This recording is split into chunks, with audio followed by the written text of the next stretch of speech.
Beatrix Potter recommend some wonderful books. She's got a little hairband here, a little scarf.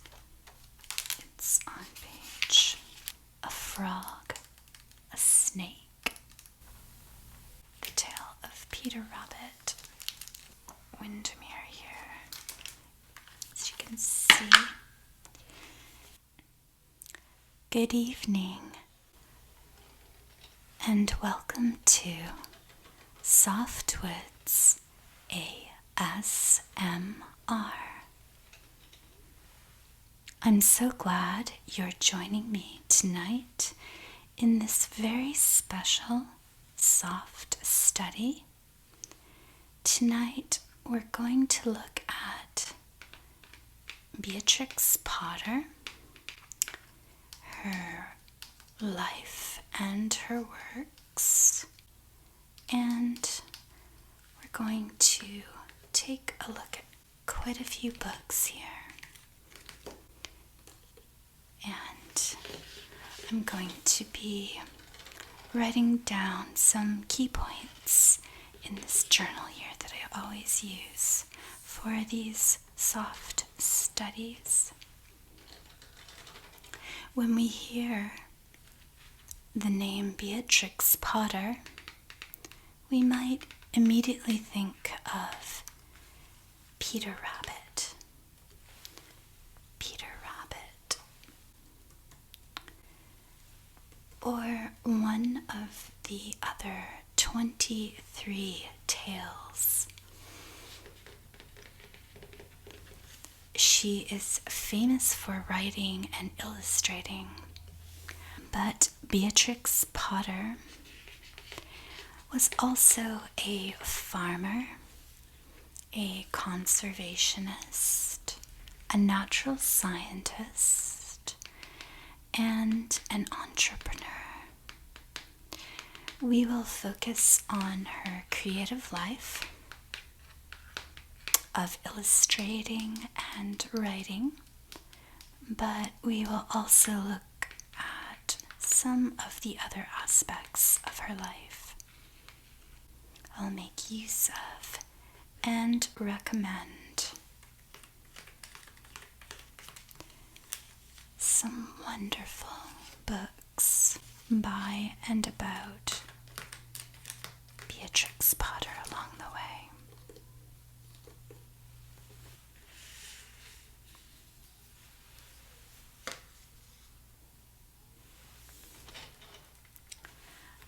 I'm going to pour myself some tea here. Today's tea is a really lovely lemon ginger.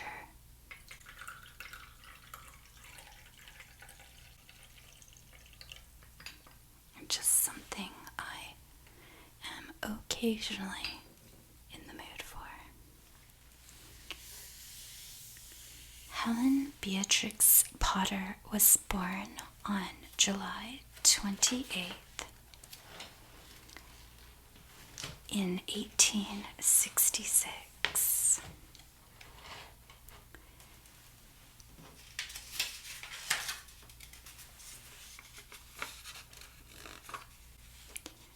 She was born into an upper middle class family during a time when it was typical for wealthy families to have servants do the housework and raise the children. So here she is, and she's a very beautiful child. She's got a little hairband here, a little scarf tied up at the neck here, and she's holding a hat. So as I was saying, being in an upper middle class family during a time when it was typical for wealthy families to have servants do the housework and raise the children.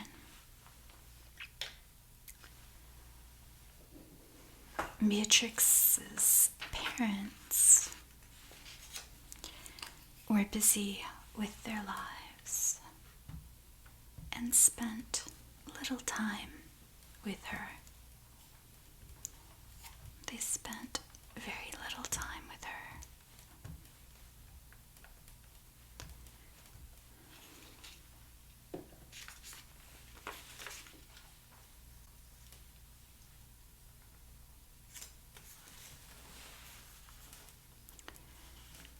Beatrix's little brother, Bertram, was born when she was 6.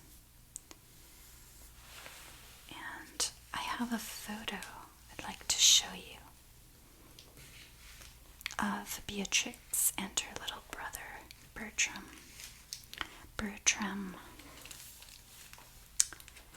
In this book, Beatrix Potter's gardening life. The plants and places that inspired the classic children's tales by Marta McDowell.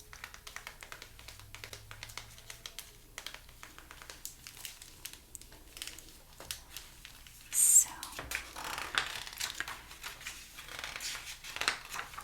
this picture in here that I have flagged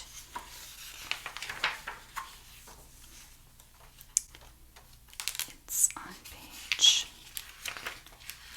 31, I believe. Here it is. So, here's Beatrix and her little brother. Bertram was Beatrix's only childhood friend, but he was sent away to boarding school as soon as he was old enough. Meanwhile, it was typical for girls of the upper class to be educated at home.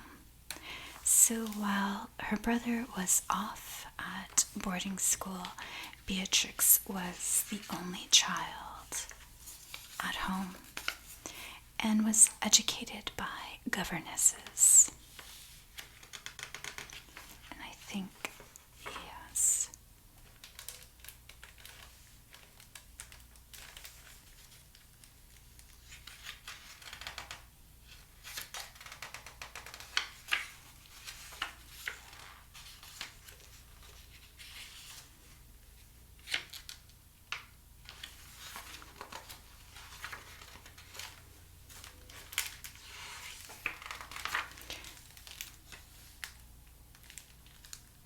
I think there is another photograph in here of Beatrix with her governess that I will show you when we come across it. So let's just write those few key points down here.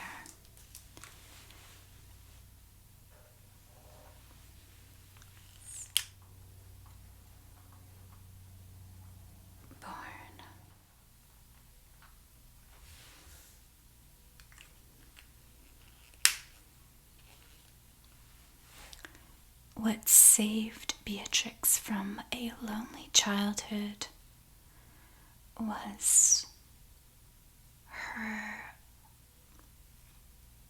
love for art and her passion for nature. Her love for art, passion for nature. She made friends with animals that she and her brother discovered in the fields and in the woods on summer holidays in Scotland and the Lake District and her grandparents' gardens at Camden Place.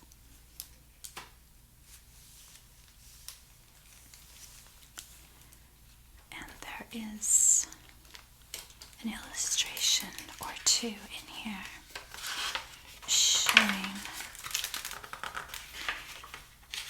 Camden Place. So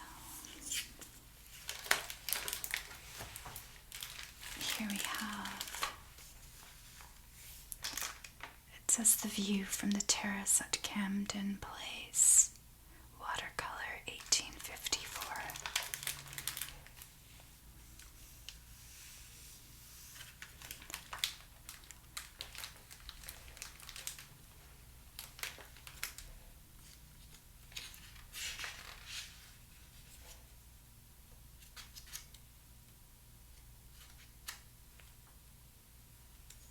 This is where she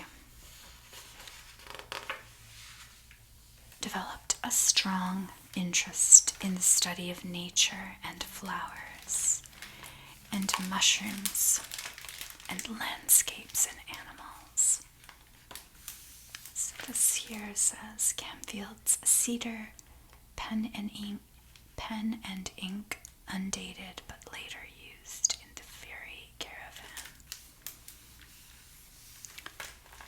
And although she was the only child in the house while her little brother was away at school, Beatrix lived in a house of pets, animals that she took in and cared for.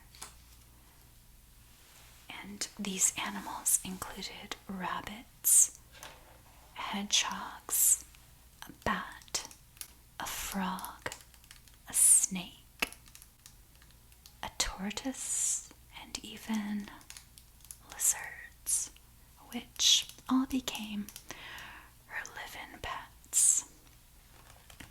So let's add that here, that she lived in a house of pets.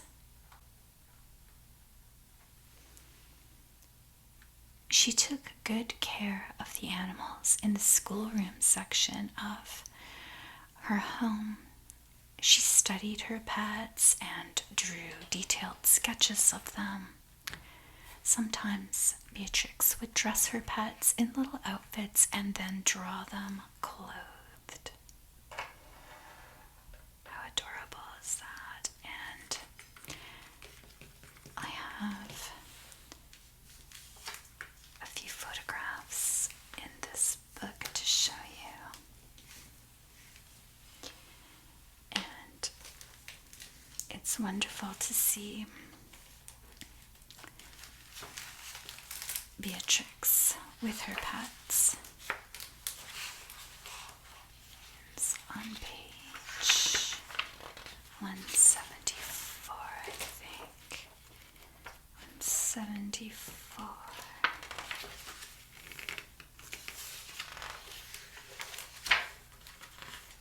What are we at here? Back a little bit further here.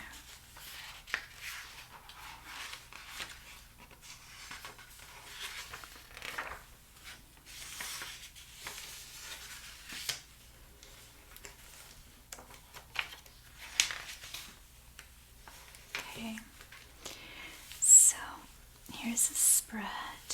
I've got a photograph here. Let's start with this one. As you can see, Beatrix at her home with her spaniel, who she called Spot. He's absolutely adorable.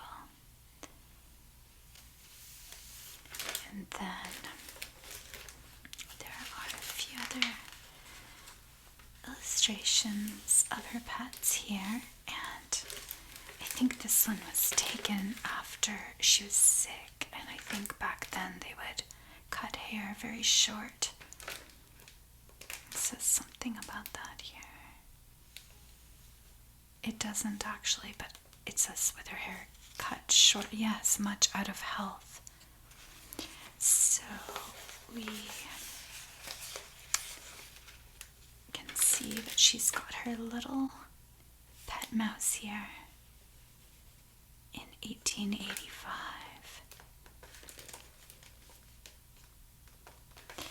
And down here is a drawing of the wood mouse.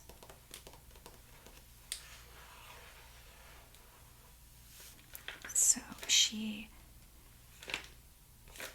got a lot of inspiration from the live pets that were living in the schoolroom section of her house.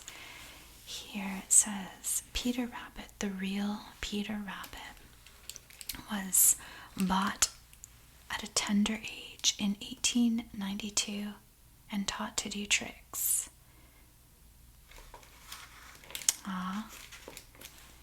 And down here, a study of Judy the Lizard in 1884.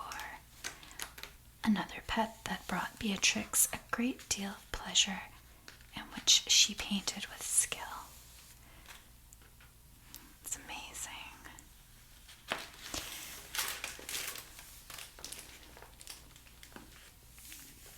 So these pets were the early inspirations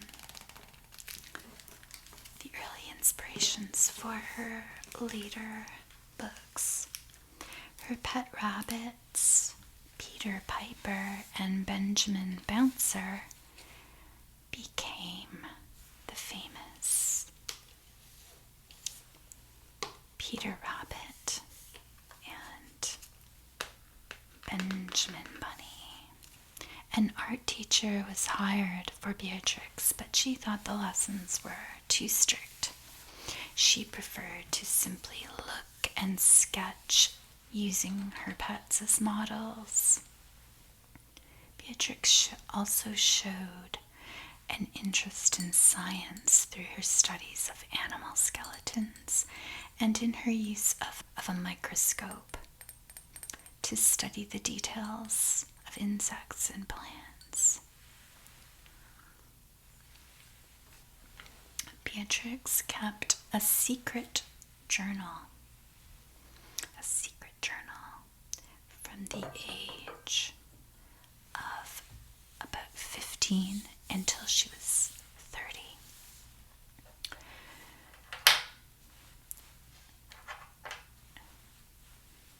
A secret journal. She invented her own secret code.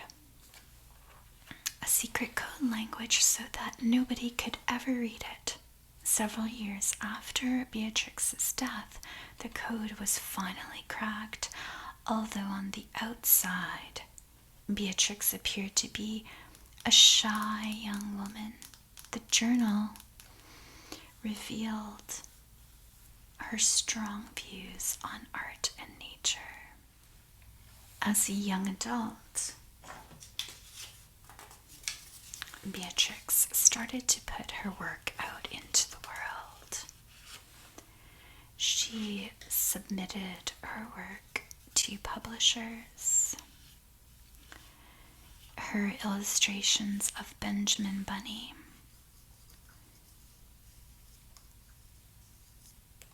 were printed on holiday cards. However, she did receive rejections too. At first, she submitted a paper to a scientific journal, but they didn't take her work seriously. And that was because she was a woman, which of course is so unfair. Meanwhile, Beatrix loved to write picture letters to children. They were called picture letters because they included words and also little pictures. She loved to write picture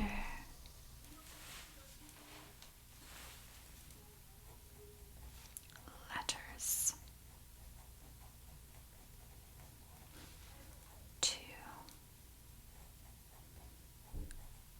children.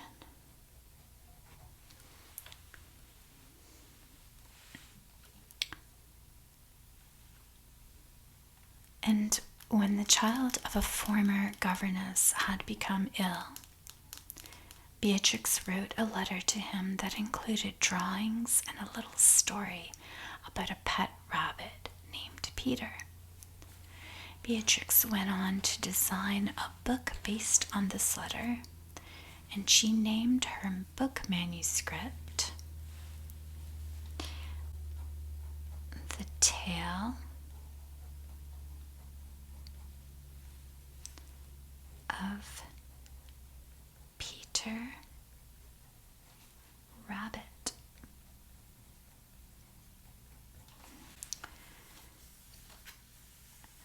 The Tale of Peter Rabbit.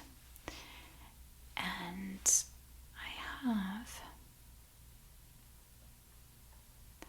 something I'd like to show you. It might be in this one, or it might be in this one.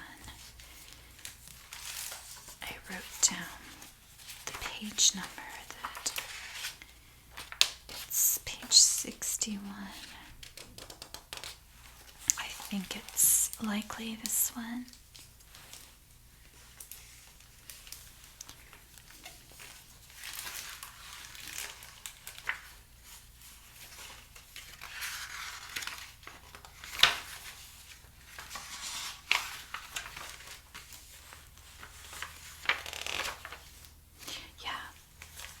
Here.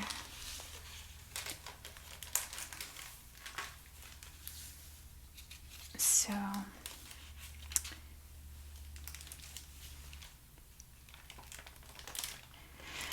Beatrix had taken a special interest in the Moor children, visiting them in London, sending them letters when away.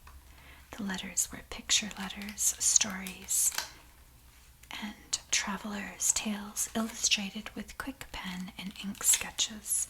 Having real children as an audience stoked her imagination. And in the first of these letters, written to a 4-year-old Noel Moore, she tells him, "I have come a very long way in a puff to a place in Cornwall." And by puff she means a train, where it's very hot and there are palm trees in the gardens. And on this page here, this is a photograph of this very letter that she wrote to the little boy, Noel. My dear Noel, thank you for your very interesting letter, which you sent me a long time ago.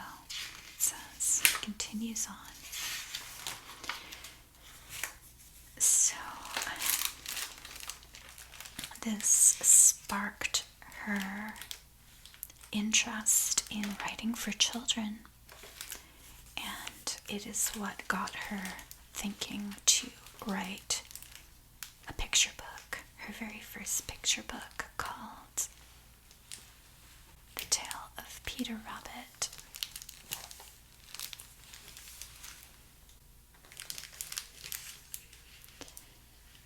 And I'll show the original book cover illustration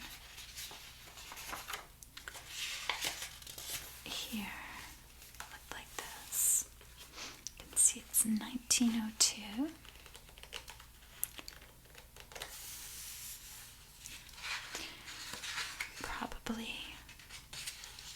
Probably her most famous of all the 23 tales. You've got Mr. McGregor there chasing Peter Rabbit. These gorgeous illustrations.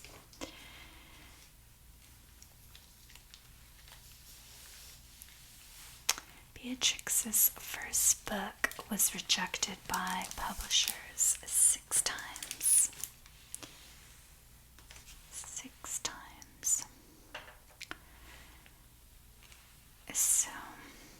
eventually a publishing company called Frederick Warren and Company became interested in her work and over the years went on to publish her 23 now famous tales and over 60 books in total.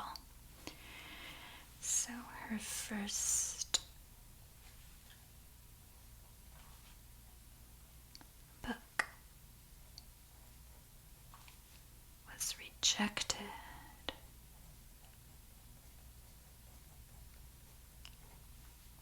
6 times. And this company, Frederick Warren, published her 23 now famous.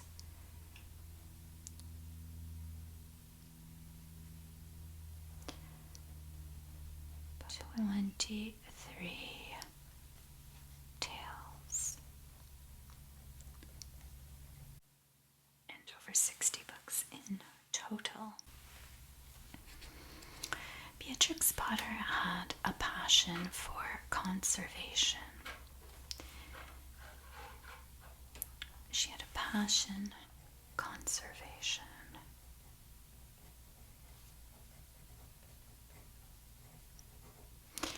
In 1905, Beatrix bought a farm called Hilltop Farm, and in 1909 bought another called Castle Farm.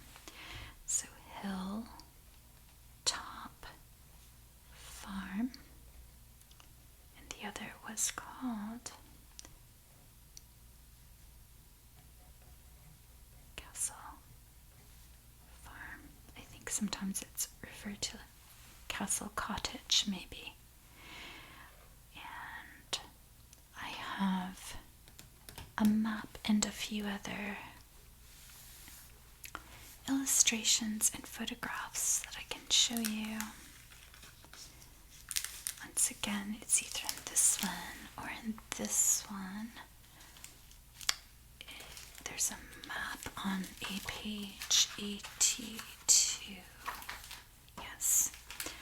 So, this map of England, you can see this Windermere here, and there's Hilltop right there.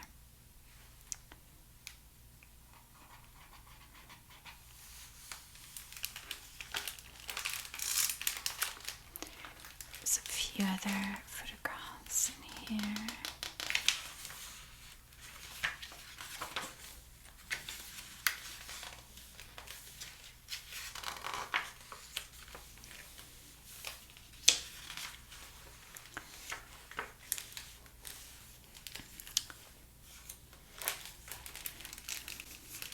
Here, the Hilltop Garden in early spring with enthusiastic pansies. I guess those are the enthusiastic pansies. And over here, sorry landscape with stone wall and hoggle watercolor with pencil, 1910. And I think Castle Farm is also in here somewhere.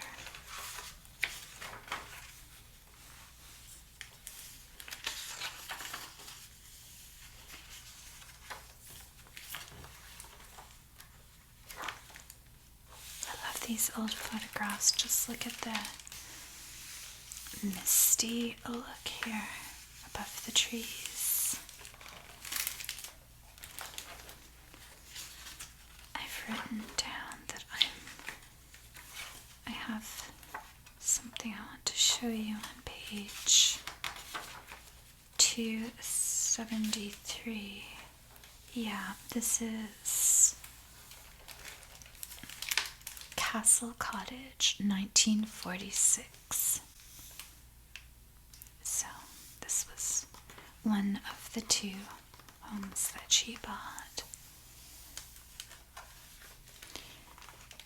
at the age of 47, she married a man named William Heelis in 1913, and the two lived together at this second farm while she continued to work on the grounds of Hilltop Farm, the other farm.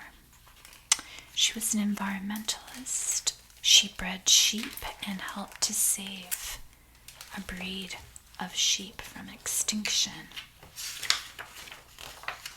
While in 1927, she sold 50 Peter Rabbit illustrations in order to save Windermere lake frontage from developers. So she practiced land conservation throughout her adult life. And when she died, she left 400 acres of land to the UK's National Trust. That's pretty significant. So, I will write that fact down.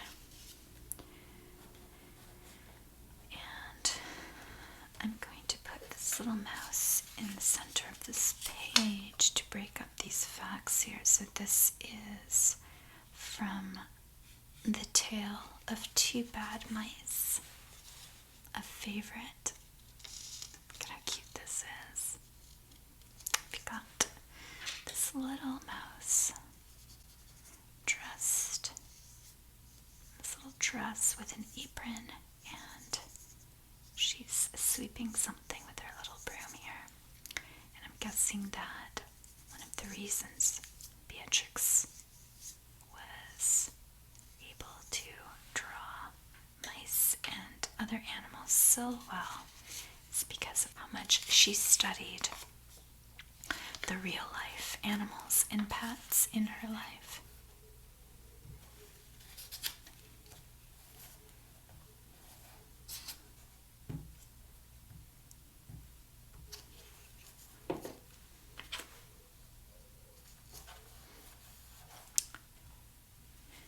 So I'm going to continue with the facts here. I was going to add that she married William Heelis in 1913. And she was an environmentalist.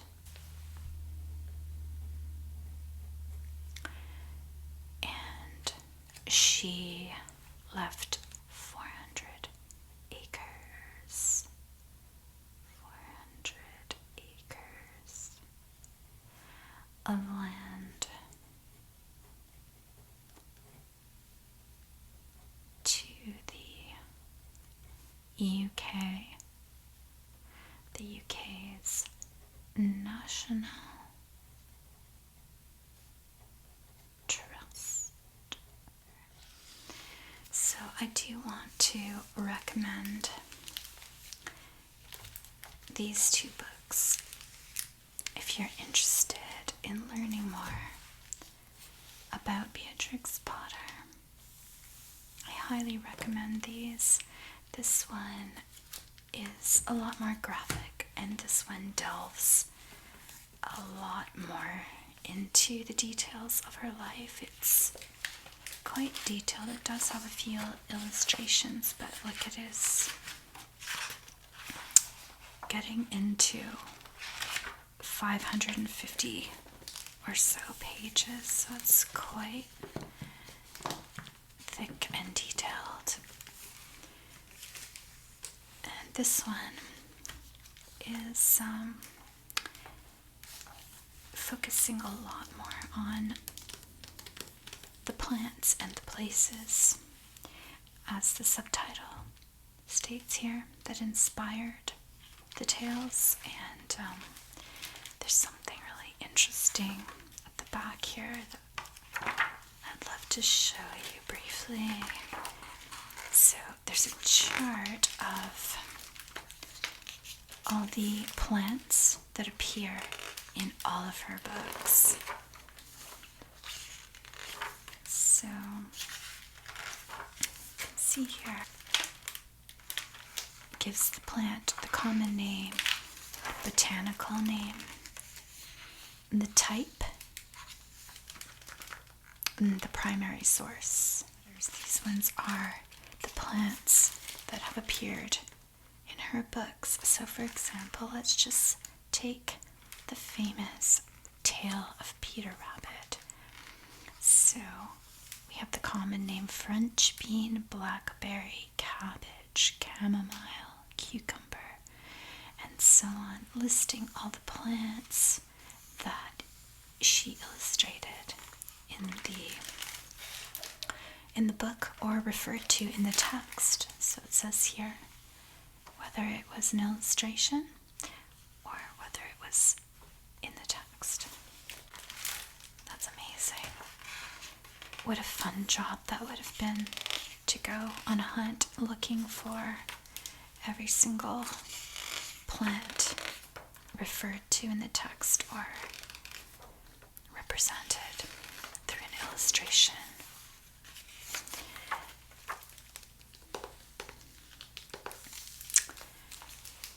And I have these beloved DVDs here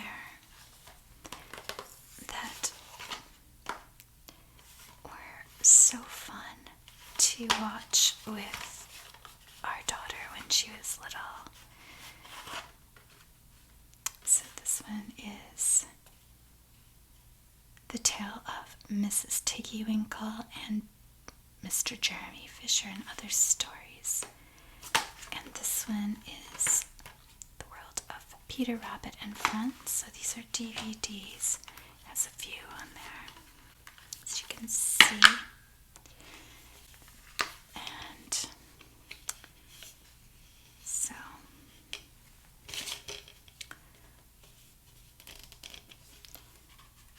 one of the best aspects of this is the theme song at the beginning. I think it's called A Perfect Day. It is such a beautiful song. I just love it. And though it's like animations, the beginning is real human actors. So there's a human acting out Beatrix Potter at the beginning before the animated stories. So if you can find either of these, I highly recommend them as well. And of course, here's just a few that are in our collection. These are library books over here, but we do have quite a few of these little tales. And here's a list on the back of all of them, listing all the 23 tales. And I would have to say that my very favorite tale is the tale of Mrs. Tiggywinkle. And one reason is that my daughter loved this story so much, and we used to kind of act out the roles. She would play Lucy, and I would pretend to be Mrs. Tiggywinkle, especially if I were doing laundry, folding laundry, and when I would very occasionally iron clothes, which was not very often, but I do remember she would find me and, start acting like Lucy, and I would be this character right here, and I would be ironing, and I'm not sure why that sparked. I think there is a scene where she is ironing. Here's the iron. There's the iron. So,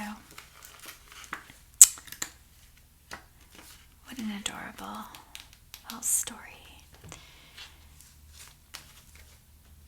And I have this stamp. This stamp here. I wrote down, yeah, it was the stamp, a UK stamp in 2006, featuring the tale of Mr. Jeremy Fisher, the illustration for that book. So.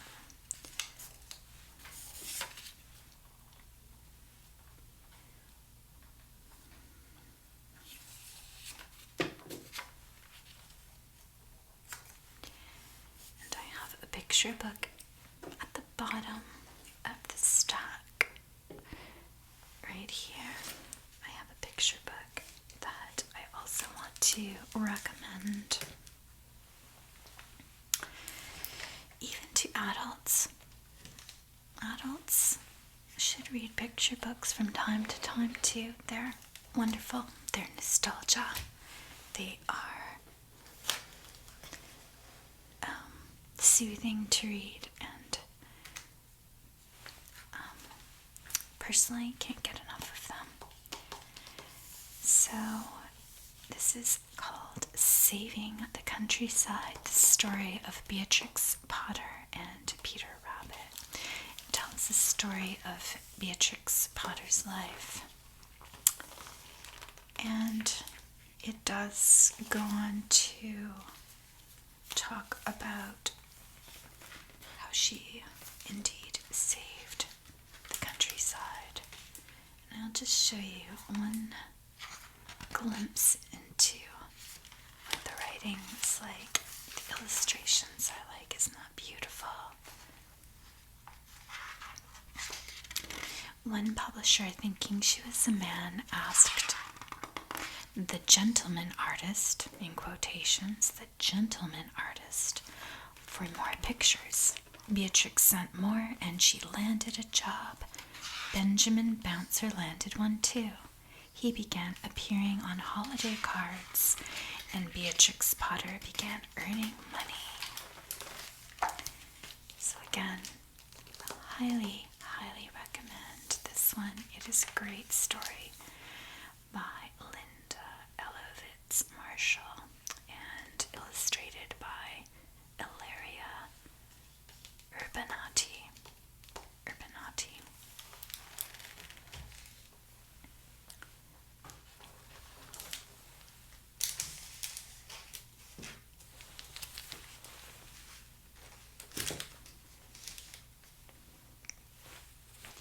I hope you enjoyed this soft study of Beatrix Potter, her life and works.